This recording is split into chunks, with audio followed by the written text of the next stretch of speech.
Samanjas production. From serving the nation in uniform to building businesses in real world, we have someone who lived two completely different lives and succeeded in both. Welcome, Mr. Major Sunil Shetty. Thank you, Beta. Okay. So before we start, what's one moment in the army that completely changed how you see life? Well, I would say the very fact that when you go to the academy, right, it tests your extremes, both mental and physical, and that is what changes your life because that is where the foundation is laid, right? And then you know that you can do anything, whether it is you have to push the extremes of your, physically you have to push yourself or mentally. Yeah. Because without these two things, you can never do anything. Anything that you need to once you go out of the army. Once you are in the armed forces, once you get commissioned, even in civil life, right? So, at the academy is where you learn the extremes that you can push yourself, both physically and mentally. Okay. Sir, why did you choose the army in the first place? Well, I think coming from 3 generations of armed forces, my grandfather, my father, even on the maternal side, paternal side, even my in-laws side, all of us have served the nation for last about 4 decades. So it was very natural having been in that environment, having heard all the war stories from my dad when I grew up. Even in my school days, we used to have lessons like Abdul Hamid, Paramveer Chakra. All these things, naturally makes you, you kind of grow towards that environment, right? Yeah, very specifically why you choose army. I had a choice to be. I was in the NCC, Air Force NCC, Irving NCC. I was trying to be, I wanted to go into the Air Force as well as Army. So when Army came about, I said, yes, this is what I want to do. Okay, that's nice, uncle. Everyone sees the rank of major, but what does it actually demand behind the scenes, the part where no one talks about? Well, see, in the rank, when you go by rank, major is just about, 4th rank in the hierarchy. Yeah, but still, it's a rank. Yeah, so if we talk about officer, right, it could be those days when I got commissioned, it was 2nd lieutenant. Now it's only lieutenant, captain, and major. So today it is 4th in the hierarchy, 3rd in the hierarchy from the bottom. But then leaving the rank aside, I think what is important is, as an officer in the armed forces, the expectations are many, right? One is that you're there in a leadership role. As a lieutenant, you might get commissioned at a very young age, like 21, 22, okay, very young age, when most of youth are still trying to figure out what they want to do in their lives. Yeah. But here in the armed forces, at a very young age of 21, 22, you're actually entrusted with the responsibility of defending a part of the nation's borders. Right? So there is a huge thing. It's a big mind shift. Yeah. So think of it, 22 years old, think of yourself, right? Yeah. In 2 years' time, if you are told, now you're responsible for the security of the nation. Yeah. So that's what is the thing that you need to see beyond the rank. Sir, what made you leave such a respected career? It was difficult. I never thought I would leave. But then it was a combination of things. I got injured while I was in the armed forces. Okay. While I was in the army. And then, my personality is I do not want to be in the back end. Okay. I'm an infantry hardcore. Somebody who wants to be on the ground, do things on the ground. Yeah. So when I got injured, and that was just during peak Kargil war going on. Okay. So I was moved from one place to another place. And as a soldier, I was thinking, I joined the armed forces to be fighting for the nation when it needs. And I've been moved to another place which I didn't want to. Though I had I went up to my commanding officer and said, I want to be here. We were in Jammu and Kashmir, okay? Punch. Okay. And I was like, I want to be here, not somewhere else. Though I was still being posted to, international border and in Punjab, but I wanted to be in Jammu and Kashmir where the action was happening, right? So that's where I started thinking that with my low medical category, we call it, when you get injured in the armed forces, and if you're not, officers have to be shape 1, right? Okay. If you're not shape 1, then you become category. Okay, some low medical category, which means you cannot be employed or deployed in certain places. Mhm. And here was a place. In fact, I had gone from hospital there straight to my unit with my plaster on. Okay, so I was like, no, I want to be here, fight. Yeah. Like you guys do PUBG, right? Today. So I was like, I want to be here. This is what I joined the armed forces for. But then my bosses thought otherwise, and I started thinking, I've been just passed on as a baton, the relay race baton from one unit to another unit. I was commissioned in 12 dogras, and I was moved to 9 dogras. And I said, if this is what is going to happen to me, because I don't know whether my injury is going to be, whether I'm going to be upgraded or not, right? And it was a bad injury, so I started thinking, as an infantry officer, if I'm going to be limited, where I can't go with my troops, I can't be deployed in forward areas. If this is going to be hindrance, then I don't want to be here. Because in the infantry, in the armed forces, if you can't match step by step, effort by effort with your troops, as an officer, as a leader, you lose their respect. Okay. And I didn't want to be in that situation where, my troops see, they would say, Saab would come in peace station to peace station, doesn't go to field station. Achha, Okay. Field station in difficult areas, yeah. right, on the borders and all. And peace station is like Hyderabad and other areas, right? So I didn't want to be in that situation. Okay. So I said, much against my wish, I never wanted to leave. I said, I'll leave. Okay. Sometime in life you have to do those calls. Yeah, right? sometimes you have to. Okay, sir. What was your first step into business, and what was it like to start from scratch? Frankly, I never thought I would get into business. Mm-hmm. Okay. In fact, I was supporting my dad when I was in college, running his industrial security services. Okay. Okay. When I was doing my 11th and 12th and then graduation. So 5 years I helped my dad, and I didn't want to be in business. I told my dad no. It was a good running business at those days.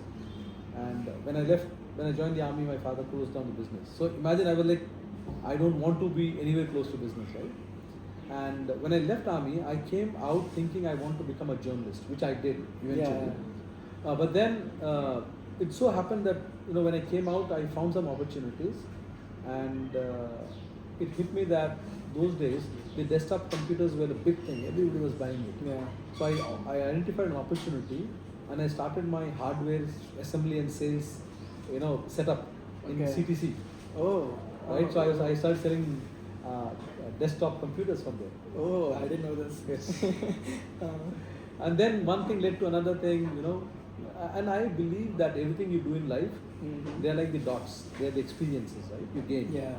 And they come handy. I'll tell you this, selling this hardware computer came handy to me when I went to London to do my master's in journalism. So you did that before and then you went London? Yes. Okay. And I sold computers for 1 year. Okay. And those days, as a student, I was allowed to work for 20 hours. So one of the first jobs I got was selling hardware computers. Oh. So this experience, I used it there. So that's why I believe that everything you do in life, you should understand that it is up to you. That experience will come handy. It is up to you whether you can use that experience or not. Your generation, what it does is it doesn't look at experience that way. Okay, I believe whatever you do, it's an experience. Yeah. You got to leverage it at some stage, and it's up to you whether you can do it or not. Okay. Very interesting, sir. Sir, you have recently opened up a cafe called The Tribes. Why did you transition into Horeca, and what does your vision look like in this business? So this is not a restaurant, this is not a cafe. Okay. It's an experience center. Okay. I don't get into business which is. So for me, if I take up a business, it has to have some impact, social impact. Okay.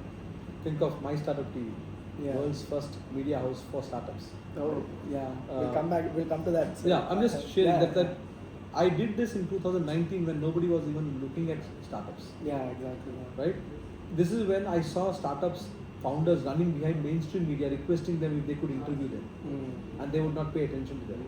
And that is where I said, this is the need, and I will start a My Startup. Same way, when it comes to the tribes, this is not a restaurant, this is not a cafe. It's an experiences center. And this all started in 2023 when Invest India reached out to me for investments in Northeast. And I traveled there on the invitation. I was part of various meetings with Nagaland government, Sikkim government. And I kept asking myself, okay, if I do some an investment, do a setup. You know, I'm also into food processing, right? Yeah. We are the biggest supplier to Indian armed forces. Yeah. So I said, what impact do I create here? Mm. It will be just one factory or one setup.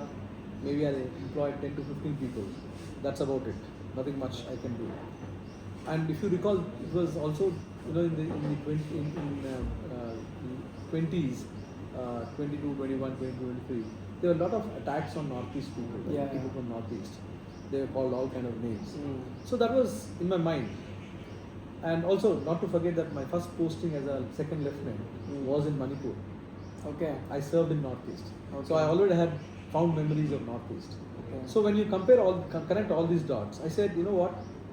I have fond memories of Northeast. Mhm. I know what the culture is. I understand a bit of it at least. I've traveled in that places between 2023 and 26. I could spot business opportunity, and I said, how do I bring all of this together? And this is how this is born. Okay. Now, if you ask me, how is it different? Yeah. See, through the tribes. That was literally my next question. Perfect. So I'm reading your mind. So what we are doing here is through this center. First is we are creating awareness of Northeast. Mhm. So if you see the bridge outside, Yeah. that signifies the bridging. That's what we are, the bridge between Northeast and mainland India. Okay. Okay. That's We are a connecting very- both. Yeah. We're bringing them close together, right? Mm. The other is we are doing is we are showcasing Northeast culture. See, Mm. everything here Yeah. is in some way talks about Northeast. Mm. Whether the flags from Sikkim, the shawls from various states of Northeast, Mm. you know, how the tribes look like, what are the famous birds from these areas, Mm. all of that, right? So it's bringing the Northeast culture, okay, to the mainland. The second is through employment, Mm. which I would have otherwise created there, I'm going to create here as well, Yeah. right? In our restaurant is part of it, right? Mm. The food court and restaurant is part of it, cafe is part of it. So every ingredient that we are going to be the first cafe in India probably serving coffee and tea from Northeast. It's like Nagaland coffee, Mizoram coffee, Sikkim tea, Assam tea, all of these are organic. And exclusively we are selling just that. We will not have coffee. Okay, and all tea this from- is important from there. Oh, no, don't say imported. It's India. Sorry, not imported. Yeah, it's got, we procured from there, Yeah, right? procured from So, we are procuring everything from Northeast, including the spices that we would use. Mm. We're also going to bring sticky rice from Manipur. We're going to source lotus stems for snacks. Mm. So, you see how am I impacting the economy now? Yeah, In yeah. a much bigger way Yeah. for the same amount of investment, right? Mm. Apart from that, we opened a workshop area Yeah. where we want to bring in the artisans from Northeast so they can perform here. They can collaborate with local artisans. Mm. B2B meetings, they can, small businesses, nano businesses from Northeast can collaborate with smaller businesses here. Mm. Or somebody wants to start a business, doesn't have an idea, connect with them, talk to them and get into business with them. Mm. So what I'm doing is bringing the culture, making Yeah. awareness of the culture, giving a platform for the small nano businesses to get established in this part of the country, bringing the artisans, giving artisans a platform to showcase their culture, connect with the local artisans. So it's a 360 degree experience. That's why we call it experience center. We also will have a travel desk here. If you want to go tomorrow with your parents to Northeast, we'll give you the package. Oh. Okay, it's like all in one. Yes. Okay, Uncle. So coming to your media house, why start a media house? I mean, which you already told, but then okay, this is the question. What was the first startup story like which inspired you the most? Like you may have interviewed many startups, but then which inspired you the most? See, I would not say startup. It's a MSME. There's a lady called Aarti Patel. How a single mom turned a nearly dying business with her limited resources into a global company. Oh. Okay, today she produces 80% of global shoulder pads. You know, in your suit, when you Okay, wear a yeah, suit, yeah. there's shoulder pads, right? Mm-hmm. They are made by German technology. Uh-huh. And she's the one who produces 80% of the global supplies in Hyderabad. Oh. So that's the story which is, we did a documentary on her. Uh-huh. It is there on my cert TV. Just go I'll search out definitely see. Aarti Patel. It's a experience. It's a inspiration for entrepreneurs, budding entrepreneurs like you, for entrepreneurs like me, seasoned entrepreneurs, and for women out there. Mhm. How you can stand up against all the problems that you might face as a woman, domestic, at home with your spouse, how do you manage your children and still build a business that's global. Okay. So, Uncle, before we wrap up, what advice would you give to the young generation who want to start something? Dream, take risk. If you don't take risk, I'll tell you one thing, okay? Think about it. If you don't take a risk at 21, 22, 18, 19, when will you do it? Exactly. Today you have no liabilities, Yeah. right? Most youth your age don't have any liabilities on them because their parents are helping them, they're supporting them. If you don't take the risk when your parents are supporting you, obviously this is not applicable to all, but majority of them can, Yeah. right? Or at least a sizable section. The right thing would be a sizable part of youth can take the risk. Take the risk, and don't think of unicorns, Yeah. right? Because that's somehow I am averse to the word unicorn because everybody is thinking that I will build a business which is unicorn, right? Yes, please go by all means. I would love these tribes to become unicorn. I would love my star team to become unicorn. Which entrepreneur would not? Yeah. But let's start with understanding what is the impact. Like today, tribes is employing at least 15 people. That's 15 jobs created. Yeah. While setting up this, we supported nearly over 2 dozen nano entrepreneurs, single solo entrepreneurs. Okay, right from carpenters to electricians. We contribute through our investment. We have contributed to their economy, right? Yeah. So think from this. Start from there. Take the risk. Think about how you generate jobs. What do you do to the Indian economy through your investment, right? And don't wait for somebody to invest with you. So I'm not saying you should think of, I'm going to start I'm going to generate 1 crore rupees and then start a business. No, you could start a business for as low as, my first business was 25,000 rupees, right? Yeah. So that's how it works. I told you, computers, right? Hardware Yeah. computer. I took 25,000 rupees, bought mouses and pads and keyboards, speakers, and sold them, right? And in about 3 months' time, we were selling desktop computers. So the size of the investment is not important. What is important, if you have it clear what it is you want to do, and have something which you have, or your parents can, or your friends, the angel investor as they call it, right? The close group of friends, family can invest into you, and take risk. If you don't dream, so it's a dare to dream. If you don't dare to dream, it will never happen. Exactly. Okay, Uncle. So last, what did the army teach you that business couldn't, and what did business teach you that army couldn't? Very difficult. Yeah, there's so many places you overlap, right? Army teaches you discipline, business needs same discipline, right? You can't be sleeping till 1 o'clock in the afternoon and think even if you're managing your dad's business, right? You have to be there. Yeah, you have to. You have to be there, right? So I think army does not teach you how to manage your finances, business finance, because there's not so much money you handle. Obviously, yeah. So whereas in business there is money management from day one, right? You have to understand, if you have 10,000 rupees, where would I spend, right? So I think that's one thing business teaches you what army does not, and what army teaches with business does not is, and that's kind of complementary also. Army teaches you your what is the limit of physically you can do, the stress you can take, right? So that comes handy in business, because business does not teach you from day one. Mind you, there is no, even if you're in school learning, if you're doing BBA or MBA, it doesn't put you under pressure. Yeah. Right? There's no Obviously, mental stress there's and no other than the stress. exam marks, Yeah, right? yeah. So once you finish your degree, you get into business, and then in 6 months' time you start feeling the pressure. But army teaches you from day one. You join the academy, from day one you're physically and mentally under pressure. Yeah. Every single minute. So I think army teaches that how to handle pressure from day one, which business does little later but comes handy here. So it's kind of complementary. Yeah, both complementary. Sir, it's an absolute pleasure having you here with us today, sir. It's been truly inspiring. Thank you so much for giving your valuable time, sir. Thank you very much, and I wish you all the very best. I know you're an inspiring entrepreneur, and one of the things that you should do is go get as much exposure you can get, from the world out there. Yeah. And we'll be more than happy to give you an opportunity to learn from us as well. Thank you so Thank much. you. Thank you. I'm like, hey, what's up, hello? Since your pretty ass